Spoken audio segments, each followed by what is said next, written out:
I'm finally doing this.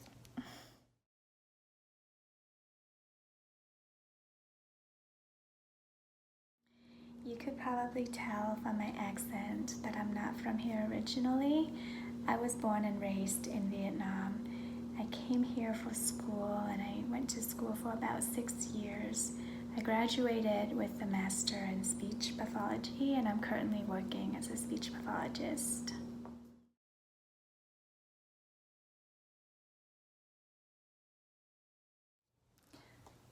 I've always loved Lil Wayne and I used to be so obsessed with rock. One of my favorite bands of all time is My Chemical Romance, and sometimes I just wish that they would come back for one last final tour. I also like electronic music, so Chainsmokers, Kygo, and Armin van Buuren.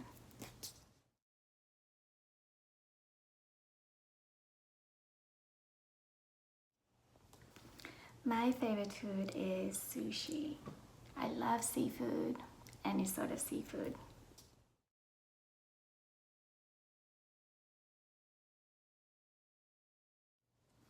Favorite colors are red and white, and the color in between, pink.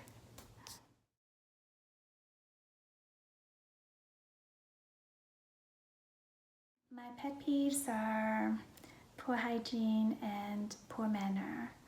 I've always tried to be nice and kind to everyone that I meet, and I honestly feel like in today's society, kindness has been so underrated as we're so busy chasing after status and looks. We oftentimes forget to nurture our hearts and make time for love.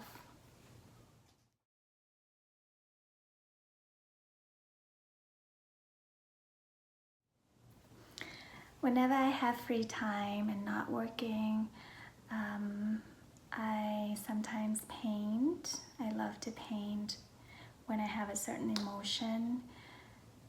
And also I love to read on astrology. I can probably read your chart for you if you know your birth time and birthplace. There's so much more about astrology than just your sun sign, which is what you probably know about yourself, but that's a topic for another day.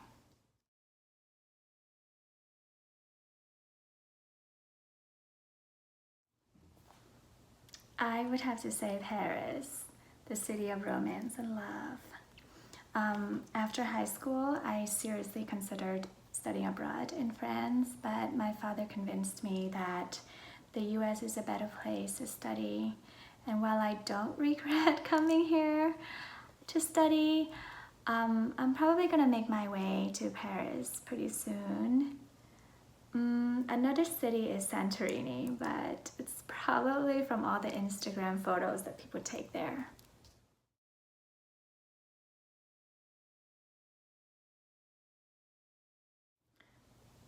I've always had long hair.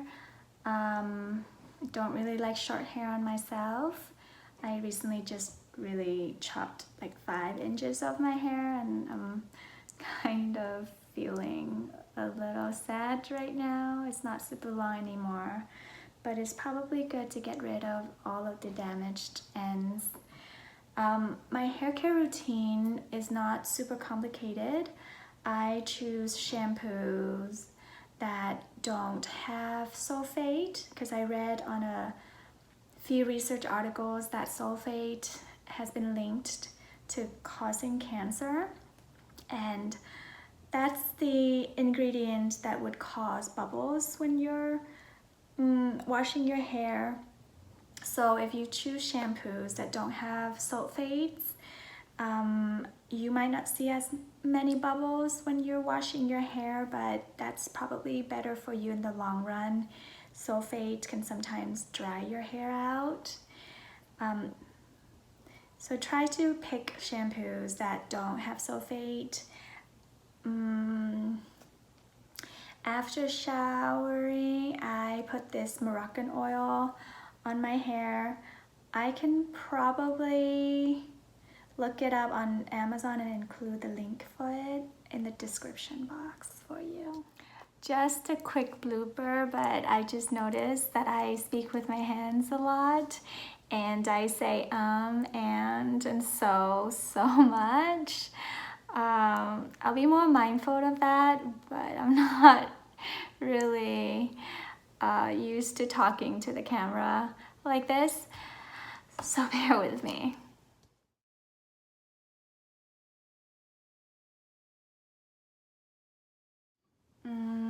So I'm probably gonna give you the long-winded answer to this question, but every time I feel unmotivated, which happens quite frequently, especially putting myself on social media hasn't always been easy for me, but I always tried to focus on the positive and remind myself of the opportunity that I've been given in my life. I had the opportunity to go to school and finish school and be able to have a good job, and to even have the opportunity to work with so many brands and share a little bit about my life with all of you. It's such a blessing, and I will keep working hard every single day to deserve that.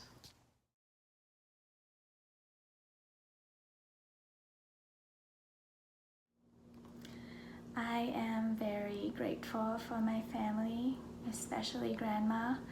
She has spent a majority of her healthy years taking care of me, making sure I was well fed, making sure I finished my homework, making sure that I did everything right. I remember when I was little, for many weekends, my grandma always took me to different orphanages to play with and take care of other children with facial deformities. Unfortunately, in Vietnam, some people lack the financial and medical means to take care of children with facial deformities. So many times they put up the child for adoption, and the child can then end up in an orphanage, lacking proper care and lacking love.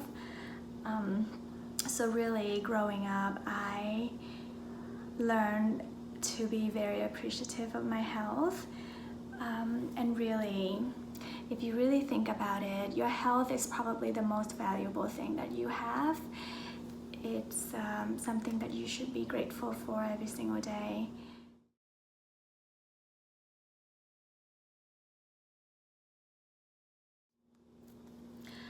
Three things that I cannot live without. Let me think. First thing first, not really a thing, but a group of people who support you, friends and family, really important. Second would probably be my phone. I've noticed over the past couple years, I've started to adopt this obsession with my phone, and sometimes I have to be mindful of how much time I've spent on my phone and really focus on what's going on around me and building a connection with people. Last thing that I cannot live without, maybe food, air, or the survival necessities.